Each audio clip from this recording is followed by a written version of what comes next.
Well, I want to go straight in and get started into, first of all, just to kind of get an idea of the expectations and kind of the audience. How many folks have actually deployed SharePoint in a hybrid environment already?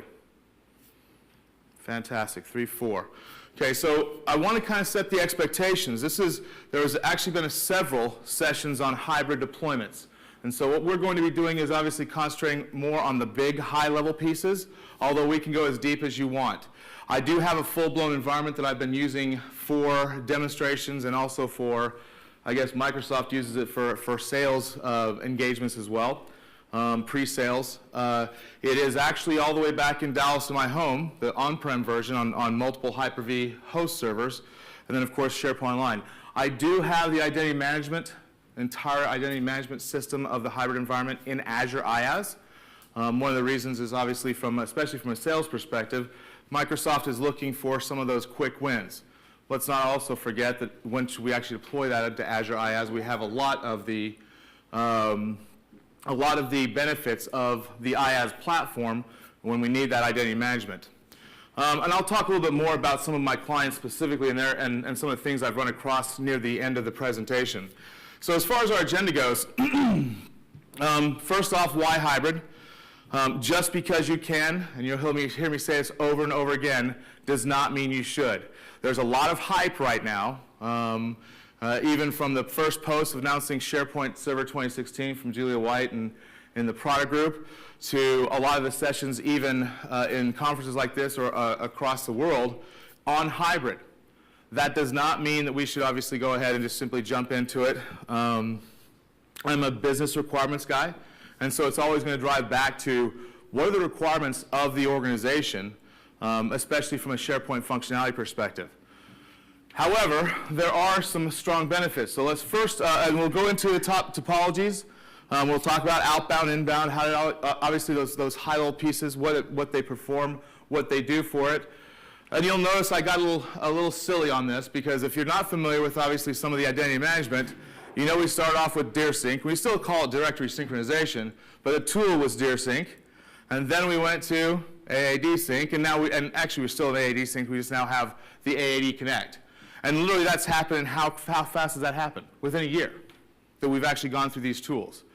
We'll also talk about Federated Identity. And the reason I put SSO in parentheses there is if you go back and take a look at some of the initial documentation presentations, they would call SSO also the Federated Identity. But remember, single sign-on can actually have the appearance from the user. It just means I'm signing in one time. So be very careful about calling Federated Identity when we're talking about federated services, specifically ADFS, from an authentication perspective.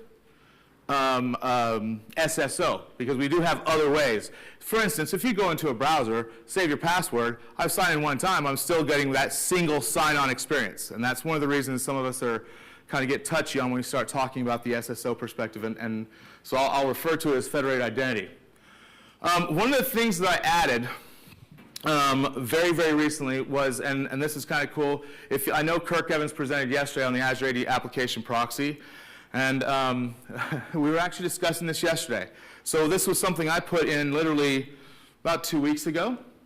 So I have an iPad up here. And if you're not familiar with Azure AD application proxy, this is really important from a hybrid perspective because I do have the ability to use Kerberos constrained delegation. Think about that, Kerberos, straight into an on-prem environment as well. Why am I actually doing that with a hybrid? Remember, I need to be able to have the ability for the user not to know whether they're in the online example or whether they're in on-prem.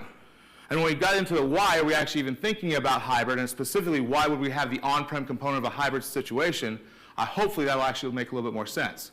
Typically it's going to be business intelligence or some type of capabilities that we can't have in online when we're actually doing an on-prem. Obviously there's also the security concerns for certain pieces of content or whatever that may be. But to be able to pass a Kerberos token from Azure AD all the way back to on-prem and obviously go back to a business intelligence back end from one of these fruity devices. And I bought this Apple thing 3 weeks ago. That's amazing. And we have it obviously for Android as well. Then, of course, we can also go to a website to do that, and that's my apps piece. So we'll actually go through that big demo. I will have a big slide that has the architecture of my hybrid environment, basically a whole piece with the Azure Identity Management in Azure IaaS, and all the servers on the on-prem as well, so you can kind of see that as well. Okay, let's get busy. First of all, what is hybrid? Got to start there, because if you go back a year, 18 months, people had all sorts of different conceptions of what hybrid was. Hybrid is basically the combination of 2 or more farms, with one of those farms being in SharePoint Online. Why do I say that? Because you technically could have multiple on-prem farms if you wanted to do that in a hybrid environment. But we're actually combining, and I say farm, of course, it's a multi-tenant environment online. But we're talking about 2 separate SharePoint environments, one that's coming from SharePoint Online and one that's on the on-prem with all the capabilities on-prem. I put on-prem and I put Azure IaaS, but that could be any other type of hosting provider, Rackspace or AWS, where we're actually managing it just like we would if we were doing an on-prem farm. Everyone's clear on that. That is how we define what a hybrid environment is. So why would we want to do hybrid? Well, there's several reasons. Let's start off with the basic ones that Microsoft's touting quite a bit. The federated search, right? Everyone knows right now in my SharePoint Online search what type of results or where the results can I get them from. Only from one place, which is, you can talk, it's okay. I won't. Grab some coffee, something.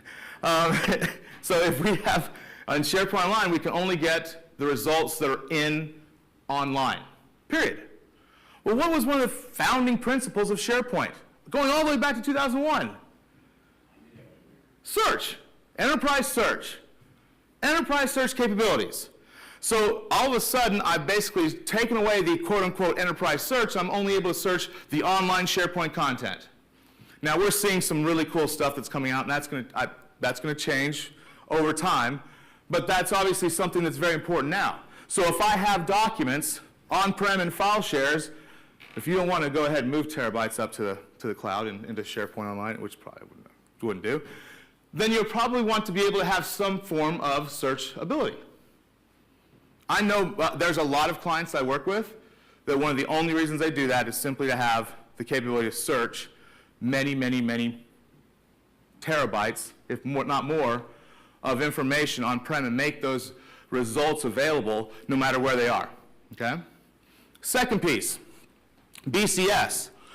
Now, there's a caveat here, okay? So we do have BCS in online, and we also have line of business systems back on-prem, possibly. If we want to, we can obviously go ahead and create those external content types, external lists, that go back to on-prem line of business systems.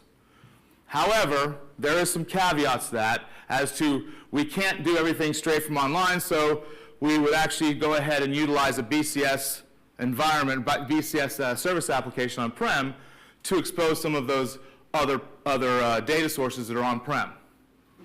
However, we can't do everything as far as every data source that we have natively to an on-prem BCS. We have to start thinking about OData heads. Now, for those people who are the dev bend, you'd probably know that exposing, for instance, a SQL database or stored procedures and creating an OData head for that is fairly straightforward and actually fairly easy. But a lot of the legacy applications don't have that capability, and most of the new ones do, or have something very easy to typically add on. But the last one is probably arguably what you're going to deal with large organizations, or organizations who have made significant investments in areas that Microsoft may actually not be doing more investments in, or not as much investment.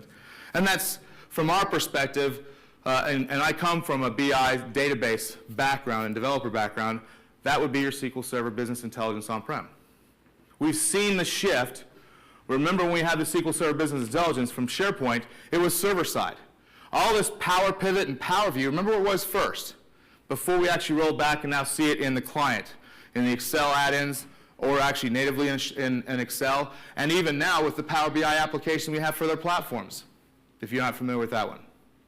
So those capabilities are shifting from the server back to the client.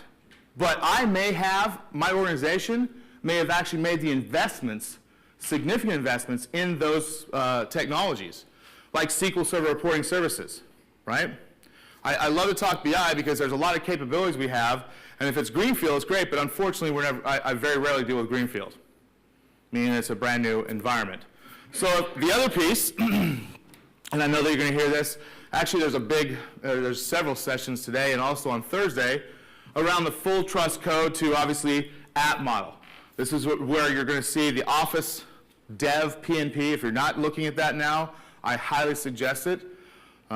Most of my clients today, when we actually go in and we're doing either upgrades or migrations, everything is actually being examined to remove full trust code.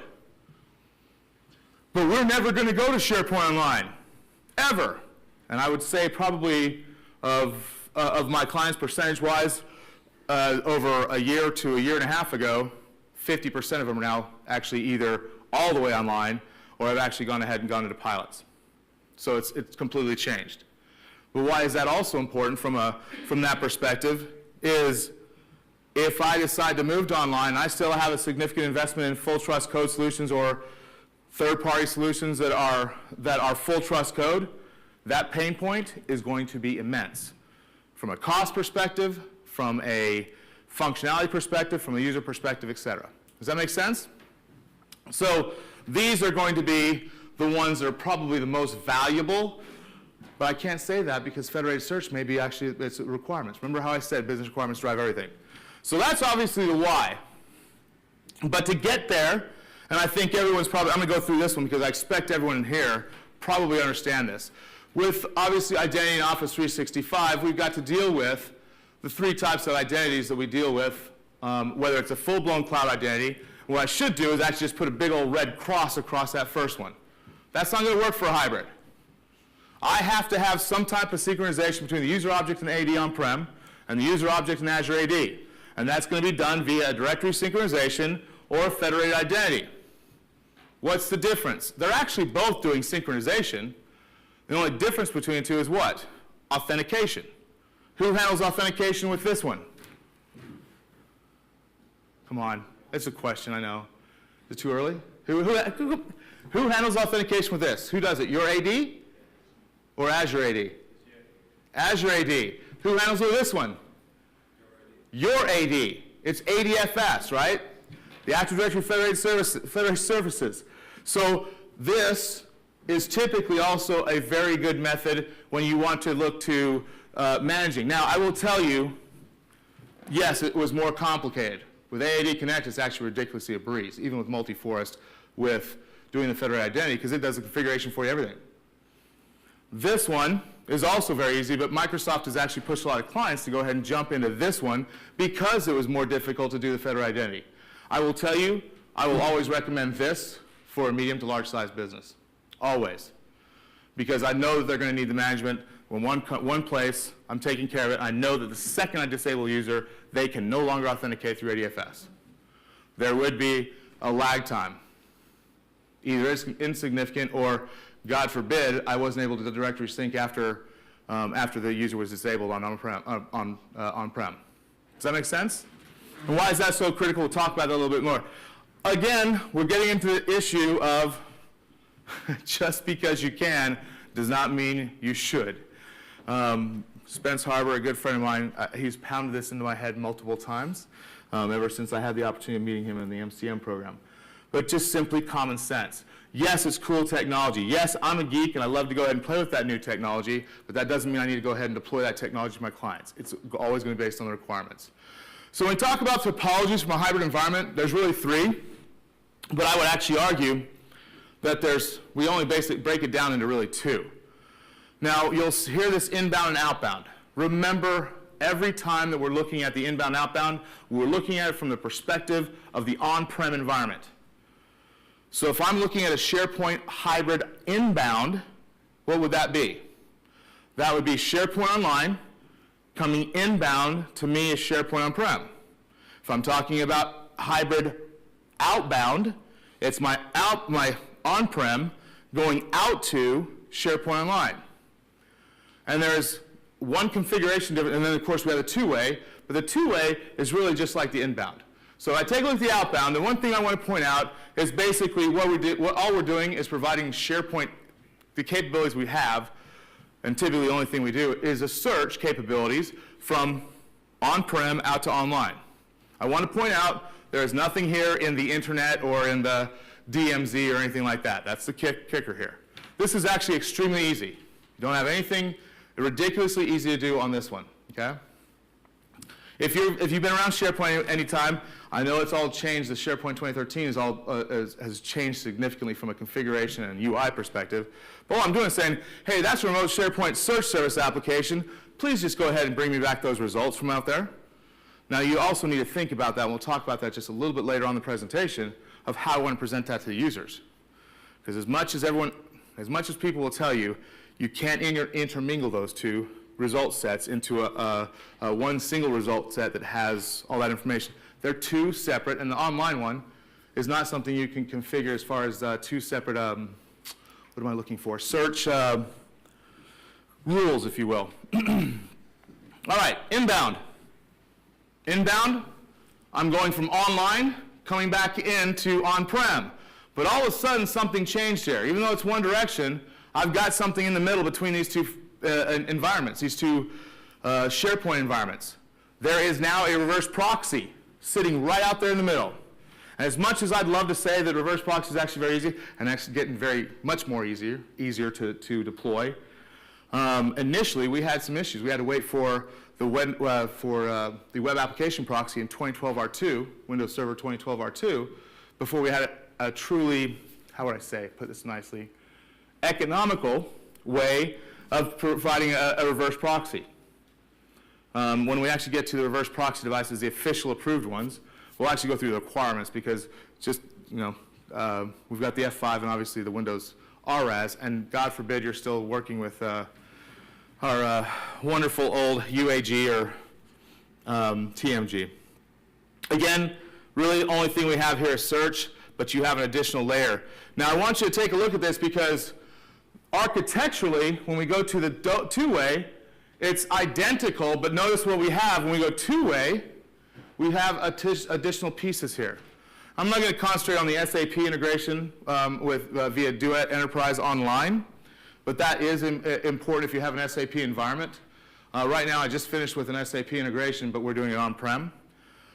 Remember, this one is specifically for a hybrid, and it allows capabilities to go ahead and very easily create connections into SAP. But the one we had here is the BCS. But what has changed here? Nothing from the inbound. So remember what I said, there's really only two pieces. Either I have nothing in the middle, which means I'm only doing outbound, or I have inbound and two-way, which means I have a reverse proxy right here in the middle. Okay? And by the way, that should be in a perimeter network or DMZ, or I keep on saying DMZ, I gotta remember, I gotta say DMZ. I'm doing it right, right? So let's get into a little bit of the prereqs, cover some of the implementation, and then I want to jump very quickly into the demo environment, kind of show you the capabilities here, and hopefully some more stuff. I'm going to probably have to do the iPad piece by holding it because I'm having some network issues being able to expose the network discovery to do my reflector out to the screen. But I think that's actually one of the cool things is doing Kerberos on the iPad. So what are the infrastructure prerequisites?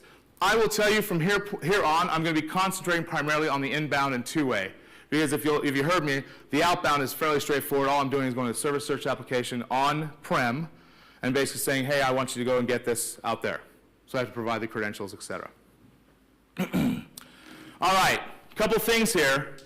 I actually flagged this.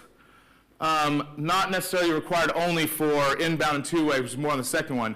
So what I'm looking at is I kind of put it into what are my requirements for a hybrid, what are my requirements for SharePoint Online, and what are my requirements for SharePoint on-prem. Does that make sense? This is important. If you plan to use Kerberos, most of you, if you've ever done anything with Kerberos, know that CNAMEs are a pain, difficulty. They're a difficulty for you because it won't work, okay? unless you're doing some type of high-level proxy. When we get to the application, Azure AD application proxy, we'll get to that as well. So a DNS A record is what you're going to want to do unless you have no plans on doing Kerberos, which means that your on-prem is going to even be more difficult, especially if you're exposing it for BI. If you're not using Kerberos for BI, shame on you. Okay, just going to say that, just call you out. So this is actually different from TechNet, and they haven't updated it yet, even after it takes some time, a little bit of time, before they update articles online. Public internet domain, yes. Go out to GoDaddy. Mine's actually on GoDaddy. I'll show you. I'm actually planning on showing you the zone records for my domain. Configure Identity Federation. Now, this is the ADFS I'm talking about. Remember, I highly recommend it. My company, in the last 2 years, has done over 2.5 million seats to Office 365. So you can imagine how many projects that is. But every single project, what we do is we actually have just a line item, an optional line item that simply says, hey, deploy your identity management, ADFS, in Azure. Basically, for 5,000 users, only 5 compute units per month. Why do we do that? Why would I want to put ADFS out in Azure, by the way? I'm going to diverge for just a second. Okay, why would we put anything in Azure? Performance, one. Scalability. What about, so what happens if I can't hit AFS? I can't get to anything in Office 365. Period. I can't. Zero. Okay? So what I want to do is make that a highly available, or at least on a more stable platform where I don't have to worry about it. So why not put it in Azure IaaS, where I'm paying hardly anything? And I will actually show you how much I pay to keep mine, if you like, in the portal as well. So configure Identity Federation, typically, and that's why I'm actually using the Azure IaaS for my identity management, as well as I didn't want to. SharePoint's kind of intensive heavy, so I kind of started running out of CPUs and memory for all my on-prem stuff. All right, we're going to talk about certificates. And Spence did his certificate piece yesterday. Unfortunately, we have some certificates we have to deal with, not just the SharePoint STS certificate. And you can't use the one that's actually there when you install. You have to replace it. So if you haven't gone through that exercise before, that's actually a fun piece. And then you'll need a secure channel certificate. Now I'm going to call that, I've got a colored diagram so you can kind of see where the certificates are all going. But you've got to be aware that you're going to be coming in via SSL from an external point, which means that certificate must be trusted from a third-party CA, right? And then we'll also talk about the possibility of combining that with a domain CA as well. So for one-way inbound and two-way hybrid, like I said, what we have to do for a SharePoint Online perspective is, yes, we have the secure store service application up in SharePoint Online. We need to make sure that we configure it for certificate authentication, because that is how we are going to communicate and come back and authenticate back to SharePoint on-prem. I'll show you this in a diagram in just a second. And then the fun reverse proxy configuration, which is actually a breeze, unless you start getting into some of the more complex hardware-based reverse proxies and so forth. On the SharePoint Online, or SharePoint on-prem, sorry. Service applications that you must have before you connect, before you do the hybrid connection, and have configured. Specifically the first one, make sure you do the synchronization with your AD, and specifically those users that are actually being synchronized with online, before you connect, or you'll be rebuilding that son of a gun. Okay? Painful, painful point. Second, we have to have the app management service application, and one of its requirements, of course, is the subscription settings application, service application. So I put those in order. Those are the minimum 3. If you're going to do BCS, obviously that's going to be required as well. Okay? But at a minimum, that. And then publish SharePoint through web application proxy. That doesn't mean you have to publish the end user piece, by the way. But if they're going to be out on the internet and an external user, you would have to. So in some manner, and notice I said some manner because the Azure AD application proxy now gives us a viable opportunity to do it without going through WAP. But I still have to have the endpoint that online is going to talk to get to the service application, specifically for search, right? You mean any endpoint? Any endpoint, yes. And by the way, that can be anything. So I get frustrated sometimes with TechNet and MSDN documentation. It's not that it's completely incorrect, but they go down paths that it gets you in trouble, like AAMs. So if you're following guidance, you're probably doing HNSC. So you're not going to have an AAM for HNSC. You're going to have obviously an SP site URL, which is like an AAM for the host name site collections. Okay? I don't know. We can get into that in a little bit more detail. That takes us down a big, nice road that you're going to hear me start ranting and raving. By the way, initially I was using I was actually publishing both an endpoint for on a hybrid to come back, as well as endpoints for the internet users, the external users that are sitting out there. And I'll have that in the diagram. All right, authentication authorization. So the user's already authenticated into SharePoint online via ADFS or Azure AD if I'm just doing directory synchronization. Now I'm going to point this out. I know there's a lot of stuff on here, but I want to point out just a couple of things that will help you. I've color-coded the certificates, so if they're the same color, that's the same certificate. That's important to note, because that'll help you, because there's a lot of certificates to start dealing with, okay?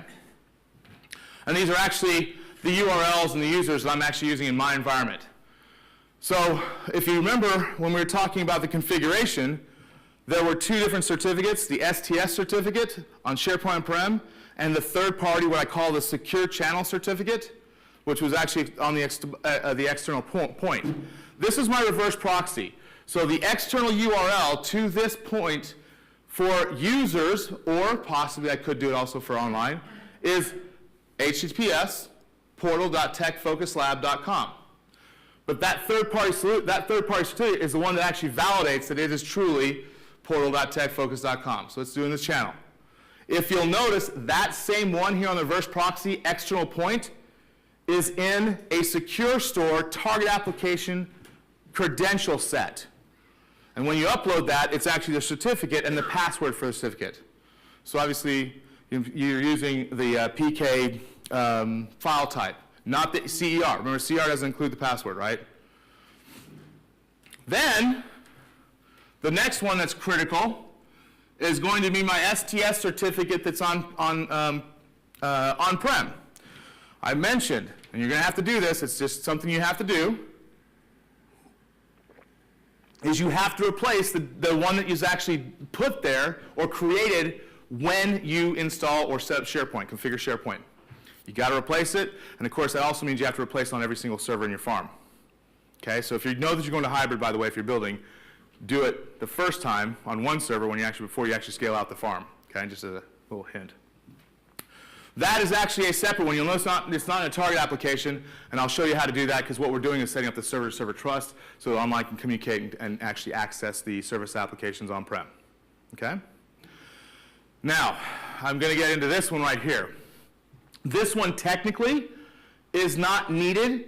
I could technically use this one if it has all the SANs, or wildcard is technically not supported. Will it work? Yes, that's what I'm actually using, so I don't have to spend $1,800 to do demos, right? But what I have in my environment is I have a CA on-prem. So I have a domain CA that's actually issuing the certificates for everything. Everything is SSL inside my environment, including SPCA, or central admin. And it is installed here and here. Remember, this is not a domain join machine, so I have to obviously install the domain CA root here, so it's trusted, as well as the search for that are here. Does that make sense? So it trusts that connection. So what happens is two things. If I'm coming from SharePoint Online is making a request, it authenticates, uses this certificate, and on the back end of the reverse proxy, it's going to actually use what? Connect via my domain CA that may not necessarily be an intermediate CA from a third-party trusted CA. Does that make sense? That allows me to actually control the certificates within my environment. And it's basically just doing a translation, if you will, for the secure channel to communicate with. Okay? Remember, when you actually have everything on SSL, you have to start using SNI. And I know Spence went over it in detail yesterday. If you have any questions, I'll show you in mine, because that's what I'm doing in mine, with obviously SAN certs as well. One thing I do want to call out that people might run down the path. Some folks will say, well, let me go ahead and expose my app domain through the web application proxy on Windows Server 2012 R2. Remember what our requirement is for the app domains. is it's going to be, well, requirement. It's not a requirement. You could technically create a cert for every single one of your apps as you create them. But typically what we do is do a wildcard certificate. That is not supported currently, right now, today, on a Windows Server 2012 R2 web application proxy. It's not supported. So there's other ways to do that, but I just wanted to point that out since I'm concentrating on using it in my environment, because I've struggled with that until I found the one little tiny line, wildcard certificates are not supported in the web application proxy. Okay, all right, I'm going to go through the rest of this fairly quick now. Synchronization, we already talked about most of this stuff. These are some of the details. Again, these slides will be available. They have some of the key details rather than you have to go through the TechNet and MSDN, or God forbid, some of the other stuff where that information is not in TechNet or MSDN. So remember, we have to have the same user objects in both environments, Azure AD and Azure On-Prem, okay? Adding a domain is extremely easy in Office 365. So remember, I had my on-prem domain, and it's actually the same thing as external, but all you do now in Office 365, it's not like it was a couple years ago. You can go up there and say, hey, GoDaddy, boom, and 15 minutes, they've configured your Office 365 for you, for the domain, and have the certificates for you as well. And that's literally how I did it with this one. I was shocked at how fast it went. So again, verification that you control, obviously a DNS, et cetera, but you can buy it all right there, and it takes you over to GoDaddy, and it'll put all the DNS entries where you used to have to do it manually if anyone's done that before. So you obviously need to check the box for the Active Directory synchronization. That's going to tell it, hey, my Azure AD basic user objects now that I'm actually creating are going to be synchronized. They can actually be synchronized. One thing also, don't forget you can have both. Obviously, you have to have both. The global admin is going to be a cloud identity, whereas basically your domain admins are going to be AD identities. And you'll see this in my environment. I've got the screenshots of when I actually did this. So when we actually get in directory synchronization, for instance, you'll start seeing, and this is basically downloading, you'll start seeing what it looks like. Now remember, I did it with AADSync in this one, but you'll actually see that we've gone from DirSync to AADSync to AAD Connect. AAD Connect does have AADSync in it. It's one of 3 components. It also has the ADFS. So it's literally 7 clicks to do ADFS, if you decide you want to do ADFS, to go ahead and configure everything from front to end. The one thing I will highly recommend is at the end of this, oops, when you're doing the synchronization, by the way, careful on this enable hybrid deployment. That's primarily for Exchange. Remember, we're dealing with Office 365, so we're also dealing with other things. At the very end, let me get to it, it's going to have this little thing. Synchronize your directories now. Don't do it. Okay? Have you guys actually done a full-blown domain user profile synchronization into SharePoint when you first stand it up? What accounts do you get in there? Everything. The Kerberos ticket granting ticket service is all of a sudden has an account in your SharePoint on-prem environment. So uncheck this, and then go back and open up, and it's basically still FIM, but the FIM UI, the IaaS client, open up to go ahead and filter what you're going to be bringing in. If you have a decent AD structure, you probably have an OUs for different OUs for service accounts and user accounts, and obviously possibly below that, what you actually truly want to synchronize. Remember, the ones that you're synchronizing are really the only ones you're going to have in Office 365. So don't synchronize them all. You don't have to, it does not assign licenses. You still have to assign licenses to them. So you could technically go ahead and have all your administrative accounts up there, but why? All that's going to do is create you a headache, okay? That's the one thing that actually pains me is it's actually checked by default. You click it, and then you have to go and find all the service accounts all over the place, and the groups, and then deal with it, okay? Straightforward on that. Now, this is what it looks like. Again, this is from mine, but I wanted to also show you what it looks like. So this one is my global admin in Office 365, and it'll say it's in cloud. Everything else that's actually coming from on-prem is actually going to say synced with Active Directory. The only thing you can edit in Office 365 is going to be a phone number. Anyone know why? Mobile phone number is the only thing you can edit here. Well, what's that? Bingo. Thank you. Multi-factor authentication. That's exactly why. And for the optional reset password in Azure AD. All right, what about ADFS? Just a couple of requirements here. Make sure that your Active Directory is prepared before you do this. Two things. You have to have a functional level of 2003 R2 and above for both the domain and forest. And make sure that your UPNs are actually correct, because that's one of the biggest issues we typically deal with when we're actually moving people to Office 365 or doing a hybrid environment. ADFS 2.0 plus, guys, if you're not doing it, ADFS 2.0 and 2.1, which was 2008 R2 and 2012, are IaaS based. ADFS 3.0 and 2012 R2 is not IaaS based, which means all your configuration is done via PowerShell. It's simply now a service endpoint. That's actually a good thing. Reduces our security, our threat surface, and it makes it a heck of a lot easier to manage. What I do in my demos, by the way, in my demo environment, is I have a little script, because you can configure everything, the look and feel of your ADFS sign-in page. And I have a little script that I simply throw a couple, I give it the file names, I download the logos for companies that I may be presenting to into a little folder. They have to have a specific name, because that's the PowerShell script's referencing it. And then all of a sudden, I run the script, it brands it for them, they go, and that's wow. So for them to see that it's that easy to brand, then I have a little script of one line that actually takes it back to the default. You'll see that when we log in. And then basically, what people have to understand is, again, this is the trust between my ADFS and Azure AD. It's literally 3 lines. And I didn't put all the parameters, but that's it. That's easy, ridiculously easy. Okay? You got to download, obviously, the PowerShell modules, and those sometimes change. And that has to be on the server that you're actually doing ADFS. All right, what about reverse proxy devices? I told you we were just going to hit the requirements and then talk about the officially supported reverse proxy devices at this time. I say that because technically you start talking about Azure AD application proxy for external access, but you could only start talking about it 2 months ago. You still have to deal with, obviously, if you're doing ADFS and ADFS proxy, which WAP also handles by default. These are the requirements, the technical requirements. Nothing crazy here on this. This is no longer true. We don't want to use wildcards. It is, you can actually do it for exposing the SharePoint endpoint, but you obviously have the certificate's obviously not going to, it's going to still be bound to a specific host name. Anything else here? I don't think so. All right, we're good. Yes, the F5 Big IP is the other officially supported reverse proxy device, but I've worked with and have done other reverse proxy devices as long as they meet the long list of requirements. Okay.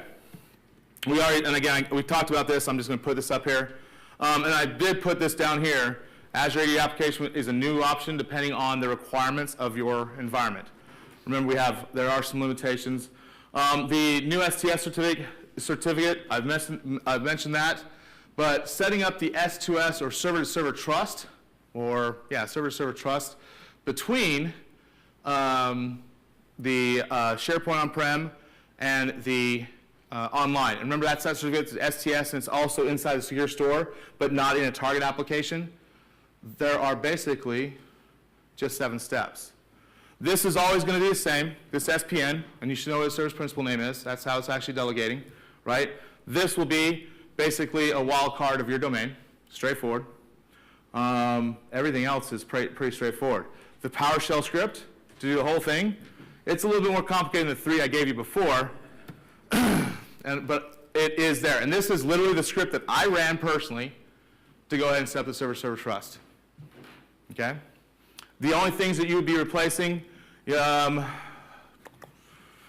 would be the cert files and obviously your, because the identifier that you saw before is identical across for all of them. That's just basically, that's the service principal name for SharePoint Online. That's that wonderful 3-0000FFF1.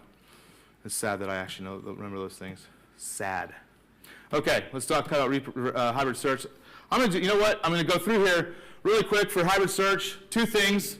If you're not familiar with SharePoint 2013 search, you actually have this similar UIs in both online and on-prem. You've got to do the result source to the opposite side.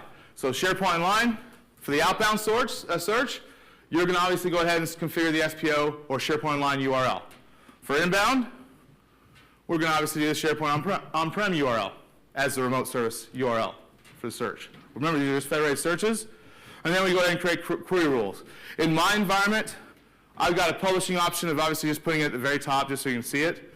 I will tell you, and I keep on moving it back and forth, one of the things I highly suggest if you're going to do this is you create verticals. You know, the verticals you have, everything, and have the on-prem and or online. It helps a lot.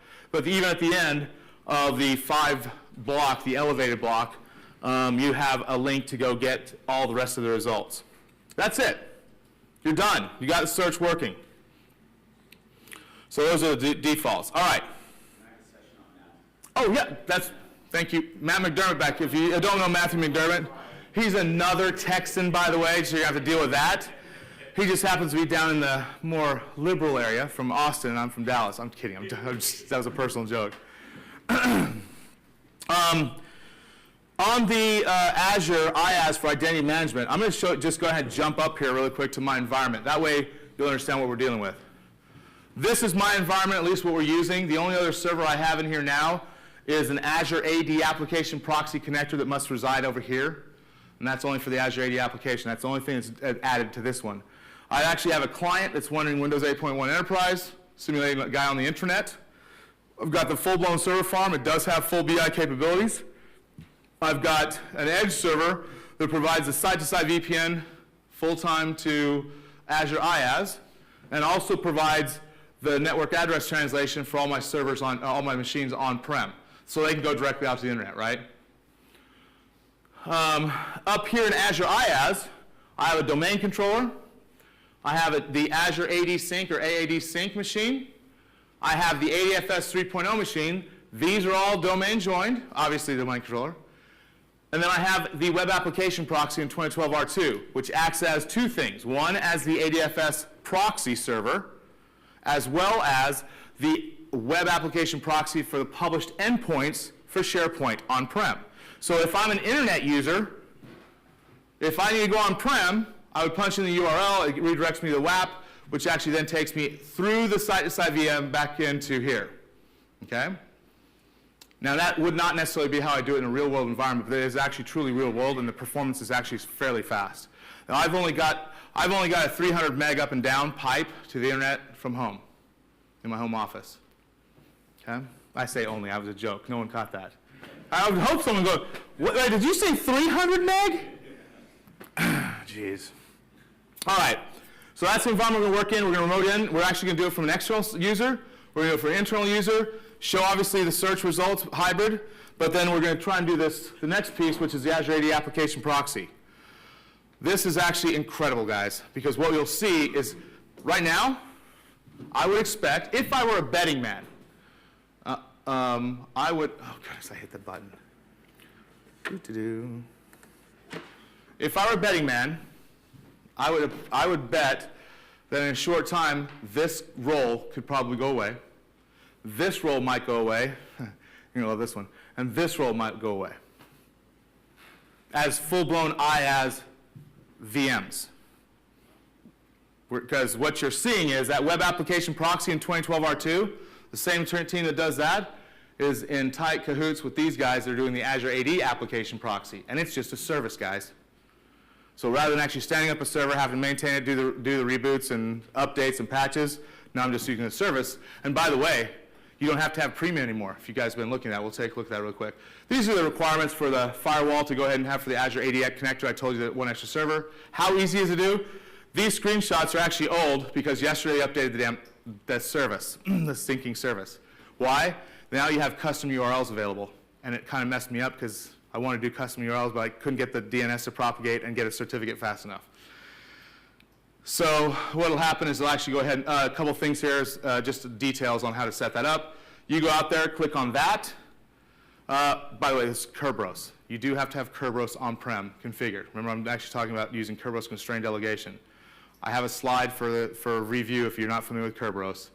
Don't worry about that, and this is what actually occurs from Azure Active Directory to the application proxy your proxy connector, which is a server in 2012 R2 or 8.1. That's the only platform it'll run on. And this is how fast it's changing. Oh, okay, well, I say that because last night, when Kirk actually told me he freaked out when he got to Azure AD Application Proxy Live demo yesterday. He did it an hour before he went into the presentation, and as he was in the presentation, the UI had changed. So they did an update yesterday, and so I literally, I did an update on my slide. I thought I'd publish it to my OneDrive. I obviously didn't because it's not here. But it actually said, these are the changes that happened just in Azure AD Application Proxy in 4 months, guys. Critical. These are just the highlights. Kerberos, constrained delegation. If you ever told me I could actually go ahead and authenticate from an Apple device via Kerberos all the way back to on-prem, I would have said, are you kidding me? Never going to happen. Or, okay, it's going to take a while. Your Azure Active Directory. It used to be premium only, so you had to pay for this. Not anymore. It's obviously, if you have Office 365, you have this, and you have now the MDM capabilities. If you didn't hear about that last week. Yes, last week. Straightforward host translation, disable host translation. Windows Server Network Device Enrollment. This is what actually gave the ability for you to do MDM in Office 365. Conditional access, path publishing. So now I can actually go ahead and take a subsite 6 levels down and have it pop up in my apps. So I can have, like, I want the consulting services sales team site exposed to my apps for this group of users. And it's one little path all the way down, and it's actually just a click of a button, as you'll see here in a second in my demo. April. Now you can actually change the application name without changing the URL. And then April, again, just yesterday, have custom URLs rather than actually doing the classic msappproxy.net URL, as you'll see. All right, let's jump into the demo. And by the way, all I've got is a personal experience slide after this, so we're going to go through a couple of things. Let me switch over to duplicate.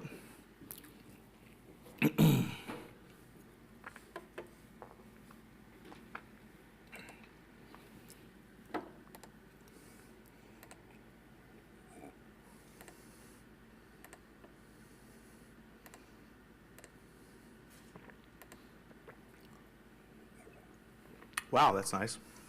You want to see that okay? That's 1024.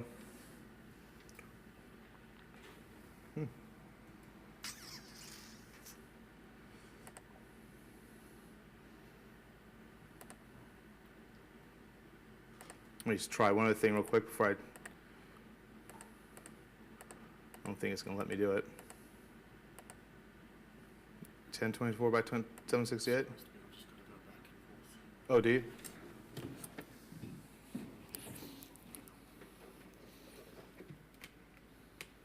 I'm sorry.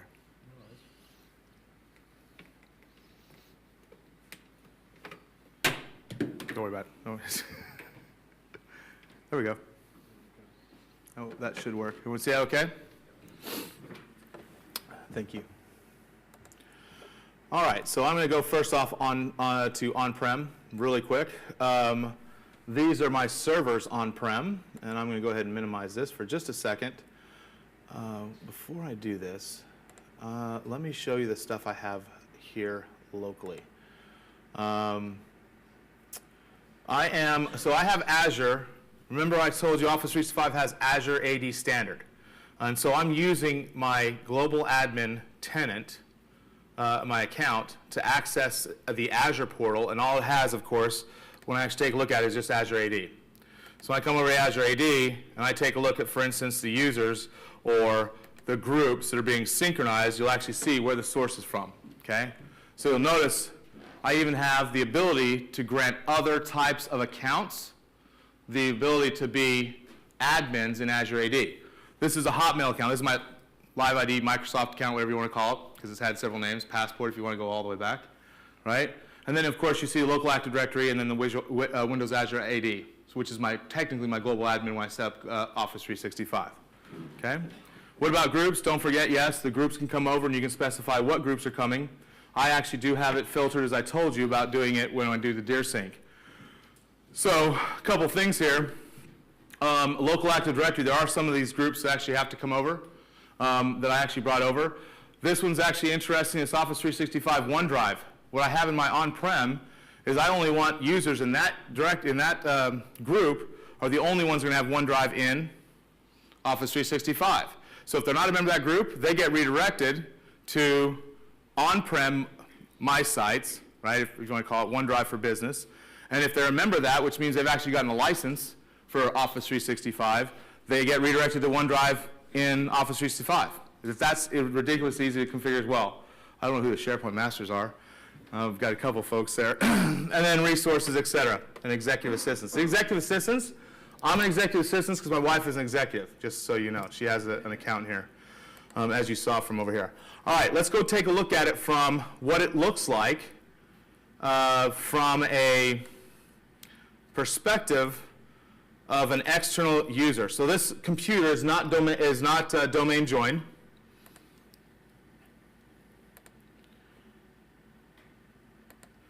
And I'm going to go out, and remember I have, I was going to show you I did pass over that quickly.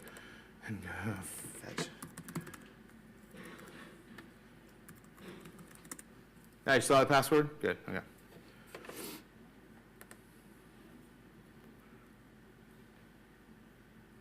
Remember we have to have the third party. I've got a few domains here, right?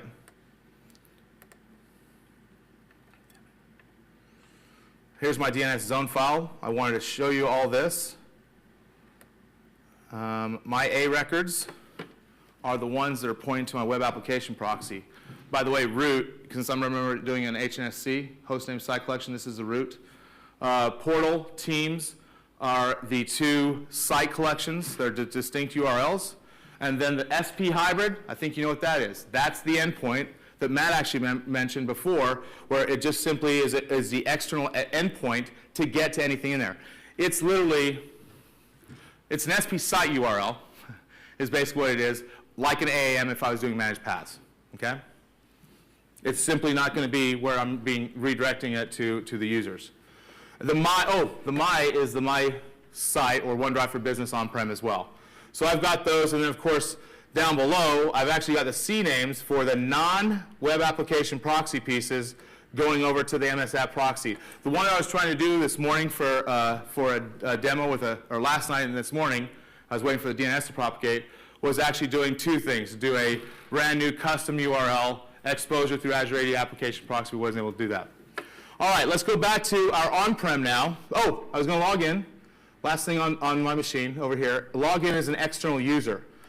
I have not branded the Azure AD, the ADFS that's sitting in the IaaS. So I'm going to go to portal.techfocuslab.com.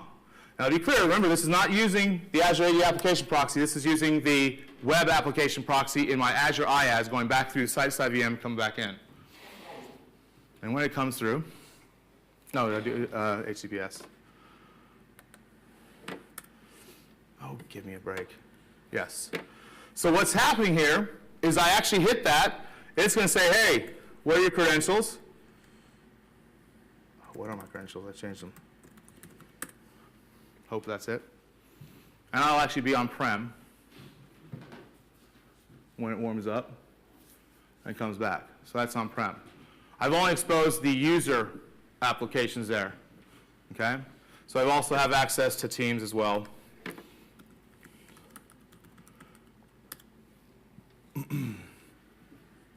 But it's a different URL, so you have to present your credentials again. And by the way, am not using, I'm not saving the credentials or using the Microsoft Online Sign instance like you'll see on-prem in just a second. So those are the two that I have exposed. I also have my exposed, but I'm not going to go to it because I just get redirected to back to Office 365. So let's go back on-prem, go to our client machine. I'm going to change the resolution on this one because I can barely see it. Let's see if that'll work on the fly.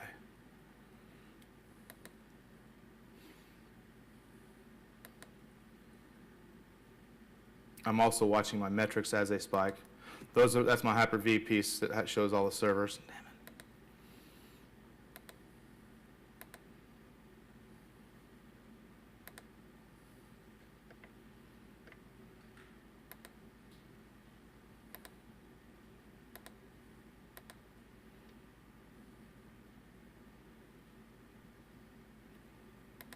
Is that better? Sorry about that, folks. Okay, let me go ahead. Oh, okay. Let me go ahead and jump over to my client.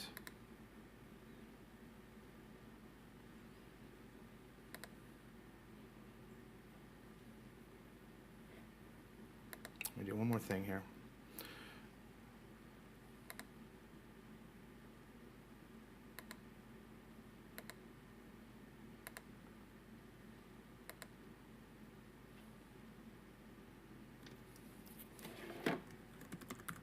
I'm trying to reset the resolution so I don't have to worry about trying to scroll inside of Go to My PC, which is what I'm using to get back to my, my home environment.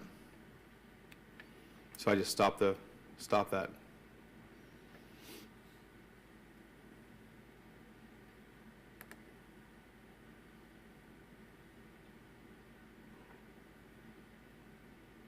Okay, much better. So really quick, let's go ahead. So remember I told you, I specifically wanted to point out that I'm on-prem, okay, on a client machine in 8.1. I have not downloaded and installed the Microsoft Online Services Sign-On Assistant, right? Why did I want to do that? Because I wanted to show you what it would look like if I actually tried to authenticate. Now remember, I'm on-prem.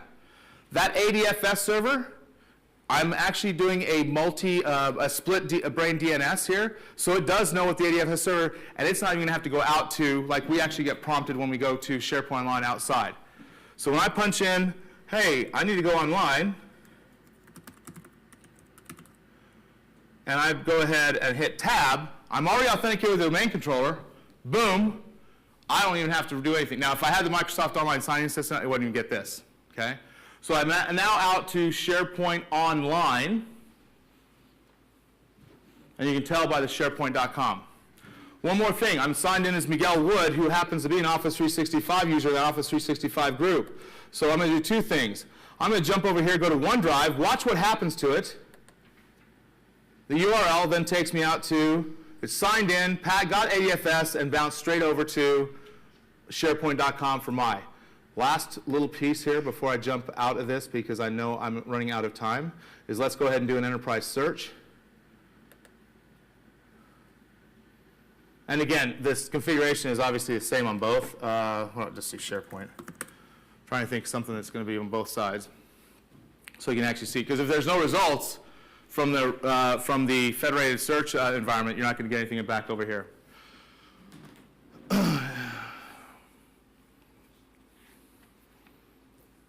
It's taking a second because this is the first one. There you go. So one thing I wanted to point out, so I've actually, Visio demos, Visio services, our team site, there's 381 more results, where back on SharePoint Online, I'm still on-prem here. Remember, at this point, it's actually gone out.